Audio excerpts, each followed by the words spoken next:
குமுகி கடற்கரை சாலை, பேருந்து நிலையம், முத்தையால்பேட்டை, முதலியார்பேட்டை, கோரிமேடு உள்ளிட்ட நகர பகுதிகள் மற்றும் வெள்ளியனூர், திருக்கனூர், மதகடிப்பட்டு, பாகூர், கன்னியகோவில், காலாப்பட்டு உள்ளிட்ட கிராம பகுதிகளில் சுமார் 2 மணி நேரத்திற்கு மேலாக பலத்த காற்று மற்றும் இடி மின்னலுடன் நேற்று பலத்த மழை பெய்தது. இந்த திடீர் மழை காரணமாக புசி வீதி, லாஸ்பேட்டை கிழக்கு கடற்கரை சாலை, ரெயின்போ நகர் உள்ளிட்ட தாழ்வான பகுதிகளில் மழைநீர் தேங்கியது. மேலும் பலத்த காற்று காரணமாக ஒரு சில இடங்களில் மரங்கள் வேரோடு சாய்ந்ததால் மின்சாரம் துண்டிக்கப்பட்டது. திருவள்ளூர் மாவட்டம் திருமழிசை பிரியம்பத்து பகுதியைச் சேர்ந்தவர் மேலம் அடிக்கும் தொழிலாளி நாகராஜ். இவர் திருமழிசை பகுதியில் உள்ள மின் மயானத்தில் காவல்சேரி பகுதியைச் சேர்ந்த இறந்த ஆண் சடலத்தை எரியூட்டுவதற்காக 3 பேர் பணிகளை மேற்கொண்டு இருந்துள்ளனர். அப்போது அங்கு இருசக்கர வாகனத்தில் முகமூடி அணிந்து வந்த 3 மர்ம நபர்கள் நாகராஜை சரமாரியாக வெட்டி உள்ளனர். இதில் நாகராஜ் சம்பவ இடத்திலேயே துடிதுடித்து உயிரிழந்துள்ளார். மேலும் வெட்டுவதை தடுக்க வந்த முத்துகிருஷ்ணன் என்பவரையும் வெட்டிவிட்டு இருசக்கர வாகனத்தில் தப்பி சென்று உள்ளனர். இதில் படுகாயமடைந்த முத்துகிருஷ்ணனை போலீசார் மீட்டு திருவள்ளூர் அரசு மருத்துவமனையில் சிகிச்சைக்காக அனுமதித்தனர். பின்னர் தலைமறைவாக இருந்த முக்கிய குற்றவாளியான திருமழிசை பகுதியைச் சேர்ந்த கிஷோர் என்ற அப்பு என்பவரை வெள்ளவேடு போலீசார் கைது செய்தனர். மேலும் 2 போலீசார் தேடி வருகின்றனர். தமிழகம் முழுவதும் பூரண மதுவிலக்கை அமல்படுத்த வேண்டும் என்று வலியுறுத்தி மனிதநேய மக்கள் கட்சி சார்பில் தூத்துக்குடியில் ஆர்ப்பாட்டம் நடைபெற்றது. மாநில துணைத் தலைவர் ஹமீது, மாவட்ட பொறுப்புக்குழு தலைவர் அகமது இக்பால் தலைமையில் நடைபெற்ற இந்த ஆர்ப்பாட்டத்தில் தமிழகத்தில் கஞ்சா விற்பனை மற்றும் கள்ளச்சாராய விற்பனை குறித்து தகவல் அளிப்பவர்கள் மீது காவல்துறை துணையுடன் நடைபெறும் தாக்குதலையும் தடுத்து நிறுத்த வேண்டுமென வலியுறுத்தி கண்டன கோஷங்களை எழுப்பினர். திண்டுக்கல் மாவட்டம் கொடைக்கானல் பழைய அப்பர் லேக் வியூ பகுதியில் கொடைக்கானல் நகர் பகுதிகளில் இருந்து எடுத்து வரப்படும் கட்டிட கழிவுகள் மற்றும் குப்பைகளை சாலை ஓரங்களிலும் அங்குள்ள வனப்பகுதிகளிலும் சில சமூக விரோதிகளால் கொட்டப்பட்டு வருகிறது. இதன் காரணமாக பொதுமக்கள் அப்பகுதி வழியே செல்ல முடியாமல் துர்நாற்றம் வீசுவதுடன் வனவிலங்குகள் பிளாஸ்டிக் உள்ளிட்ட கழிவுகளை தின்று உயிரிழக்கும் சூழலும் ஏற்பட்டு வருகிறது. எனவே பழைய அப்பர் லேக் வியூ சாலை மட்டுமின்றி நகர் பகுதிகளில் பல்வேறு இடங்களில் சாலை ஓரங்களில் கொட்டப்படும் கட்டிட கழிவுகள் மற்றும் பிளாஸ்டிக் கழிவுகளை கொட்டுவோர் மீது கடும் நடவடிக்கை எடுக்க வேண்டும் என்று அப்பகுதி மக்கள் கோரிக்கை விடுத்துள்ளனர். தேனி தனியார் பள்ளியில் எல்எஸ்மில் கூடைப்பந்தாட்ட கழகம் சார்பில் 2ஆம் ஆண்டு மாவட்ட அளவிலான கூடைப்பந்தாட்ட போட்டி கடந்த 28ஆம் தேதி தொடங்கி 3 நாட்கள் நடைபெற்று வந்தது. இந்நிலையில் நேற்று நடைபெற்ற இறுதிப் போட்டியில் எல்எஸ்மில் அணி மற்றும் பெரியகுளம் பாப் அணிகள் மோதின.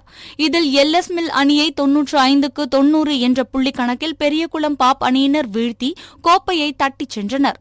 வெற்றி பெற்று முதலிடம் பிடித்த பெரியகுளம் பாப் அணிக்கு 20,000 ரூபாய் பரிசுத் தொகை மற்றும் ஒட்டுமொத்த வெற்றிக்கான கோப்பை வழங்கப்பட்டது. பின்னர் 2ஆம் இடம் பிடித்த தேனி எல்எஸ்மில் அணிக்கும் 3ஆம் இடம் பிடித்த கம்பம் பென்னிகுயிக் அணிக்கும் பரிசுத் தொகை மற்றும் கோப்பை வழங்கப்பட்டது. திருவாரூர் மாவட்டம் திருத்துறைப்பூண்டி அருகே சேகல் கோட்டகம் பகுதியைச் சேர்ந்தவர் சபரிநாயகன். இவர் அதே பகுதியைச் சேர்ந்த சிறுமியை திருமணம் செய்து கொள்வதாக ஆசை வார்த்தை கூறி அழைத்துச் சென்று கர்ப்பமாக்கியுள்ளார். இதுகுறித்து சிறுமியின் பெற்றோர் திருத்துறைப்பூண்டி அனைத்து மகளிர் காவல் நிலையத்தில் புகார் அளித்துள்ளனர். அதன் பேரில் போலீசார் சபரிநாயகனை போக்சோ வழக்கில் கைது செய்து நீதிமன்றத்தில் ஆஜர்படுத்தி சிறையில் அடைத்தனர். குற்றவியல் நடைமுறைச் சட்டம், இந்திய சாட்சிய சட்டம், இந்திய தண்டனைச் சட்டம் ஆகியவற்றின் பெயர்களை சமஸ்கிருத மொழியிலும் இந்தி மொழியிலும் மாற்றம் செய்த மக்கள் விரோத ஒன்றிய அரசை கண்டித்து தமிழ்நாடு மற்றும் புதுச்சேரி வழக்கறிஞர்களின் கூட்டமைப்பு சார்பில் மாநில துணைத் தலைவர்கள் ராம்குமார் மற்றும் ஆதாம் தலைமையில் திருவள்ளூர் மாவட்ட ஒருங்கிணைந்த நீதிமன்ற வளாக நுழைவாயிலில் கண்டன ஆர்ப்பாட்டம் நடைபெற்றது. இந்த ஆர்ப்பாட்டத்தில் திருவள்ளூர் ஒருங்கிணைந்த மாவட்ட திமுக வழக்கறிஞர் அணியைச் சேர்ந்த வழக்கறிஞர்கள் உள்ளிட்ட 200க்கும் மேற்பட்டோர் கலந்து கொண்டு ஒன்றிய அரசுக்கு எதிராகவும் புதியதாக கொண்டுவரப்பட்ட 3 குற்றவியல் சட்டங்களை உடனே திரும்ப பெற வேண்டும் எனவும் கண்டன கோஷங்களை எழுப்பினர். 1 ஜூலை அன்று அமல்படுத்தியுள்ள 3 குற்றவியல் சட்டங்களின் மாற்றங்களையும் ஒன்றிய அரசு உடனடியாக திரும்ப பெற வலியுறுத்தி கடந்த 28 வெள்ளியன்றும் அமுல்படுத்திய 1ஆம் தேதி அன்று தமிழ்நாடு மற்றும் பாண்டிச்சேரி வழக்கறிஞர் சங்க கூட்டமைப்பு அன்றைய தினத்தை கருப்பு தினமாக அனுசரித்து அன்றைய தினத்திலிருந்து இன்று வரை தொடர்ந்து நீதிமன்ற பணிவிலகல் போராட்டத்தை அறிவித்து ஒவ்வொரு நாளும் ஒவ்வொரு போராட்டங்களை ஒன்றிய அரசு உடனடியாக அந்த 3 குற்றவியல் சட்டங்களையும் திரும்ப பெற வலியுறுத்தி நாங்கள் போராடி வருகின்றோம். இந்த போராட்டமானது வழக்கறிஞர்களுக்கு மட்டுமல்ல, சாமானிய மக்களை பாதிக்கக்கூடிய ஒரு சட்டமாகும். தூத்துக்குடி மாவட்டம் கோவில்பட்டி நகர், அதன் சுற்று வட்டார பகுதிகளான எட்டயபுரம் சாலை, புதுரோடு சாலை உள்ளிட்ட பகுதிகளில் சுமார் 1 மணி நேரத்திற்கும் மேலாக மழை பெய்தது. இதனால் சாலைகளில் வெள்ளம் பெருக்கெடுத்து ஓடியது. இந்த மழையின் காரணமாக தூத்துக்குடி நகர பகுதிகளில் குளிர்ச்சியான சூழல் நிலவியது. இதனால் பொதுமக்கள் மற்றும் விவசாயிகள் மகிழ்ச்சி அடைந்துள்ளனர். கிருஷ்ணகிரி மாவட்டம் ஓசூர் அடுத்த அதியமான் பொறியியல் கல்லூரிக்கு அருகே அருண்குமார் என்பவருக்கு சொந்தமான ஸ்ரீ சாய்ராம் தங்கும் விடுதி செயல்பட்டு வருகிறது. இந்த விடுதியை ஆந்திர மாநிலம் கடப்பா மாவட்டத்தைச் சேர்ந்த ஆசன் ஐயா என்பவர் மாதம் 70,000 ரூபாய் வாடகை என்கிற வீதத்தில் ஒப்பந்தம் செய்துள்ளார். இந்நிலையில் ஒப்பந்தம் கையெழுத்தாகி 4 நாட்களே ஆன நிலையில் விடுதியின் முதல் தள அறையில் ஆசன் ஐயா கழுத்து, வயிறு உள்ளிட்ட பகுதிகளில் கத்தியால் குத்தப்பட்டு ரத்த வெள்ளத்தில் உயிரிழந்துள்ளார். இதுகுறித்து தகவல் அறிந்த அட்கோ போலீசார் ஆசன் ஐயா உடலை கைப்பற்றி தொழிற்போட்டியால் கொல்லப்பட்டாரா அல்லது வேறு ஏதேனும் காரணமாக இருக்குமோ என விசாரணை மேற்கொண்டு வருகின்றனர். சிவகங்கையில் நேற்று காலை முதல் கடும் வெப்பம் நிலவி வந்த நிலையில் மாலை சுமார் 1 மணி நேரத்திற்கும் மேலாக இடியுடன் கூடிய கனமழை பெய்தது. பின்னர் ஆலங்கட்டி மழையும் பெய்துள்ளது. வீடுகளில் விழக்கூடிய ஆலங்கட்டி மழைக்கட்டிகளை சிறுவர்களும் பெரியவர்களும் கையில் எடுத்து தங்கள் மகிழ்ச்சியை தெரிவிப்பதோடு வீடியோ மற்றும் புகைப்படங்கள் எடுத்து சமூக வலைதள பக்கங்களில் பதிவிட்டுள்ளனர். சிங்கப்பூரில் இருந்து திருச்சி விமான நிலையம் வந்த ஸ்கூட் ஏர்லைன்ஸ் விமான பயணிகளின் உடைமைகள் மற்றும் ஆவணங்களை விமான நிலைய சுங்கத்துறை அதிகாரிகள் சோதனை மேற்கொண்டனர். அப்போது ஆண் பயணி ஒருவர் நடவடிக்கையில் சந்தேகம் ஏற்பட்டதால் அதிகாரிகள் அவரை தனியாக அழைத்து சோதனை செய்ததில் அந்த நபர் 1 கிலோ 605 கிராம் தங்கத்தை தகடு வடிவில் அமைத்து அதனை தனது முழங்காலில் நீ கேப்பில் மறைத்து வைத்து எடுத்து வந்தது தெரியவந்தது. இதனையடுத்து அவற்றை பறிமுதல் செய்த அதிகாரிகள் அந்த பயணியிடம் யாருக்காக தங்கத்தை கடத்தி வந்தார், கொடுத்து அனுப்பியது யார் என தீவிர விசாரணை மேற்கொண்டு வருகின்றனர். சர்வதேச பிளாஸ்டிக் பை இல்லா தினத்தை முன்னிட்டு திருவாரூரில் கொடிக்கால் பாளையம் பகுதியில் உள்ள அரசினர் மேல்நிலைப் பள்ளியில் மீண்டும் மஞ்சப்பை பயன்படுத்துவோம் என மாணவ மாணவிகளுக்கு விழிப்புணர்வு ஏற்படுத்தும் நிகழ்ச்சி மாவட்ட ஆட்சியர் சாருஸ்ரீ தலைமையில் நடைபெற்றது. இந்நிகழ்ச்சியில் நெகிழிப்பை பயன்படுத்துவதால் ஏற்படும் தீமைகள் குறித்து பாட்டு அமைத்த ஆசிரியருக்கும் அதை அழகாக பாடிய மாணவிகளுக்கும் மாவட்ட ஆட்சியர் பொன்னாடை போர்த்தி பாராட்டினார். தொடர்ந்து அனைவரும் பிளாஸ்டிக்கை தவிர்த்து மஞ்சப்பை உபயோகிக்க கேட்டுக்கொண்டு மாணவ மாணவிகளுக்கு மஞ்சப்பை வழங்கினார். இந்நிகழ்வில் மாவட்ட வன அலுவலர் ஸ்ரீகாந்த், கோட்டாட்சியர் சங்கீதா, மாசு கட்டுப்பாடு வாரிய சுற்றுச்சூழல் பொறியாளர் ரங்கராஜ் உட்பட அரசு அலுவலர்கள், ஆசிரியர்கள், மாணவ மாணவியர்கள் கலந்து கொண்டனர்.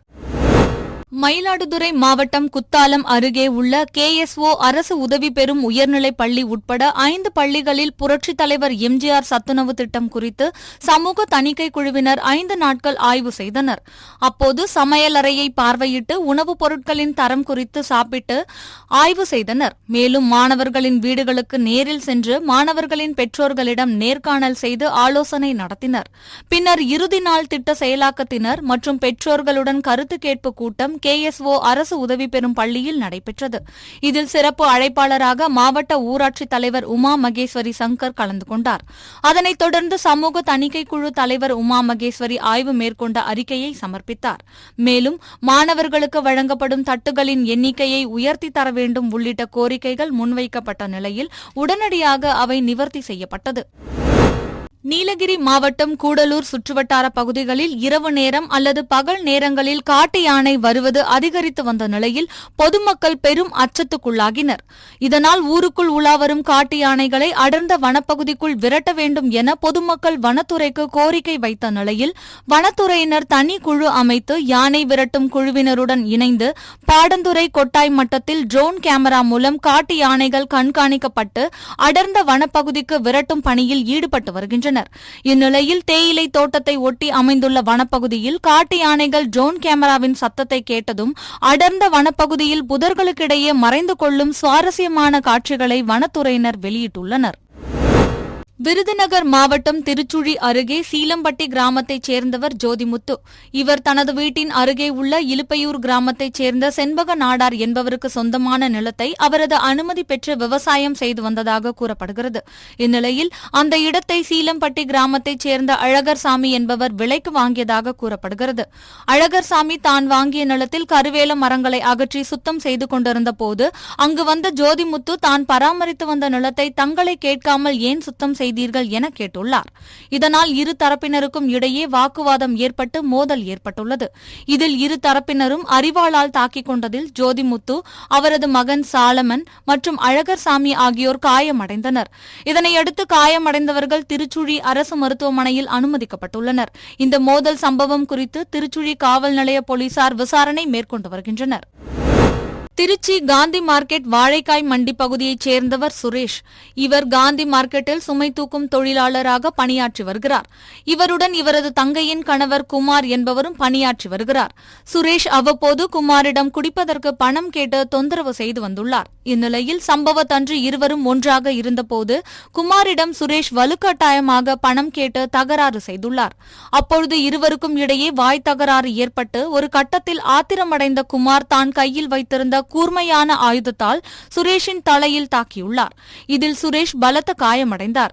இதனையடுத்து காயமடைந்த சுரேஷை அவரது உறவினர்கள் மீட்டு அரசு மருத்துவமனைக்கு அழைத்துச் சென்ற நிலையில் அங்கு அவரை பரிசோதித்த மருத்துவர்கள் சுரேஷ் ஏற்கனவே இறந்துவிட்டதாக தெரிவித்தனர். இச்சம்பவம் தொடர்பாக காந்தி மார்க்கெட் காவல்துறையினர் உடலை கைப்பற்றி வழக்கு பதிவு செய்து விசாரணை மேற்கொண்டு வருகின்றனர். கோவை மாவட்டம் மேட்டுப்பாளையம் வனப்பகுதியில் அண்மை காலமாக காட்டு யானைகள் நடமாட்டம் அதிகரித்து காணப்படுகிறது. மேலும் இந்த காட்டு யானைகள் மேட்டுப்பாளையம் குன்னூர் சாலையில் அடிக்கடி சாலையை கடந்து சென்று வருகின்றன. இந்நிலையில் இன்று அதிகாலை ஓடந்துறை வனப்பகுதியில் இருந்து நெல்லிமலை வனப்பகுதிக்கு இடம்பெயர வந்த காட்டு யானை ஒன்று சாலையை கடந்து அருகில் இருந்த பெட்ரோல் நிலையத்திற்குள் புகுந்தது. பின்னர் பெட்ரோல் நிலையம் அருகே இருந்த தர்பூசணி கடை ஒன்றின் கூரையை பிரித்தது. பின்னர் உள்ளே எதுவும் கிடைக்காததால் அந்த யானை அங்கிருந்து சென்றது. இந்த காட்சிகள் தற்பொழுது வெளியாகி பரபரப்பை ஏற்படுத்தியுள்ளது. விருதுநகர் மாவட்டம் ராஜபாளையம் அருகே உள்ள தெற்கு வெங்கநல்லூர் ஊராட்சிக்கு உட்பட்டது முதுகுடி ஊராட்சி. இந்த பகுதியில் நாட்டாமையாக இருந்த கருப்பையா என்பவர் பெயரில் 2 வருடங்களுக்கு முன் அங்குள்ள முதுகுடி கண்மாய் மீன் பசலி ஏலம் எடுக்கப்பட்டது. கடந்த ஆண்டு பல்வேறு காரணங்களால் அவருக்கு பதிலாக ராஜன் என்பவர் ஊர் நாட்டாமையாக பொறுப்பேற்றுக் கொண்டார். இந்நிலையில் நாட்டாமையாக இருந்த கருப்பையா முதுகுடி கண்மாயில் தொடர்ந்து மீன்பிடித்து வந்துள்ளார். இதற்கு பொதுமக்கள் எதிர்ப்பு தெரிவித்தும் அதை அவர் கண்டுகொள்ளவில்லை என கூறப்படுகிறது. இதனால் ஆத்திரமடைந்த பொதுமக்கள் ஊராட்சி ஒன்றிய அலுவலகத்திற்கு சென்று கருப்பையா பெயரில் இருந்த மீன் பசலி ஏலத்தை முதுகுடி பொதுமக்கள் பெயரில் மாற்றியுள்ளனர். இதனைத் தொடர்ந்து நாட்டாமை ராஜன் மற்றும் சிலர் கண்மாயில் மீன்பிடிக்க சென்றுள்ளனர். அப்போது அங்கு வந்த முன்னாள் நாட்டாமை கருப்பையா மற்றும் சிலர் கத்தி, அரிவாள் உள்ளிட்ட ஆயுதங்களை காட்டி மீன்பிடிக்க வந்தவர்களை மிரட்டியுள்ளனர். இதனையடுத்து ஊர் மக்களையும் நாட்டாமையையும் கொலை மிரட்டல் விடுத்தவர்களை கைது செய்ய வலியுறுத்தி முதுகுடி மக்கள் சங்கரன் கோயில் சாலையில் மறியல் போராட்டத்தில் ஈடுபட்டனர். இதனால் ராஜபாளையம் நெல்லை சாலையில் போக்குவரத்து கடுமையாக பாதிக்கப்பட்டது. பின்னர் போலீசார் சம்பவ இடத்திற்கு வந்து பேச்சுவார்த்தை நடத்தியதை அடுத்து அனைவரும் கலைந்து சென்றனர். நான் முதுகுடி ஊர் நாட்டாமையாக இருக்கேன். இந்த வருஷத்துலேருந்து இந்த நம்ம மீன்பாசி சம்மந்தமாக நாங்கள் மீன் ஏலம் எடுத்திருந்தோம். அவர் கருப்பியாங்கிற பேரில் ஏற்கனவே அவர் ஊர் நாட்டாமையாக இருந்தார். அவர் பேரில் இருந்துச்சு. இப்போ அந்த பசிலியை நாங்கள் ஊர் சார்பாக நேற்று முந்தினம் நாங்கள் பணம் கட்டி நாங்கள் எடுத்திருந்தோம். இன்றைக்கி நாங்கள் கம்மாயில் மீன் பிடிக்க போயிருந்தோம். கருப்பியா தரப்புலேருந்து கூலிப்படை ஆட்களை வச்சு எங்களை கொலை முயற்சி பண்ணுறதுக்கும் அருவாள் எடுத்து வெட்டுறதுக்கு அந்த மாதிரி பெரிய பிரச்சனையாக பண்ணிட்டாரு. போலீஸ் தரப்பில் சொல்லி இப்போ வரைக்கும் எந்த ஒரு நடவடிக்கை எடுக்கலை. அவங்களை இந்த மாதிரி அரெஸ்ட்டும் பண்ணலை. அவங்களை அரெஸ்ட் பண்ணுற வரைக்கும் இந்த போராட்டம் தொடரும். முன்னாள் முதலமைச்சர் கலைஞரின் நூற்றாண்டு விழா மற்றும் இந்தியா கூட்டணி வெற்றி விழாவினை முன்னிட்டு தேனி மாவட்டம் தேவாரம் திமுக சார்பாக இரட்டை மாட்டு வண்டி எல்கை நடைபெற்றது. இந்த இரட்டை மாட்டு வண்டி பந்தயத்தில் முயல்சிட்டு, புள்ளிமான், தேன்சிட்டு, பூஞ்சிட்டு, கரிச்சான் மாடு, தட்டான் சிட்டு, நடுமாடு என 7 பிரிவுகளான ஜோடி மாடுகள் போட்டியில் கலந்து கொண்டன. இப்போட்டியில் முதல் 3 இடங்களை பிடித்த இரட்டை மாட்டு வண்டி வீரர்களுக்கும் மாடுகளின் உரிமையாளர்களுக்கும் ரொக்க பரிசு வழங்கப்பட்டது. இப்போட்டியை ஏராளமான பொதுமக்கள் சாலையின் இருபுறமும் வழி நெடுகிலும் நின்று ஆர்வத்துடன் கண்டுகளித்தனர்.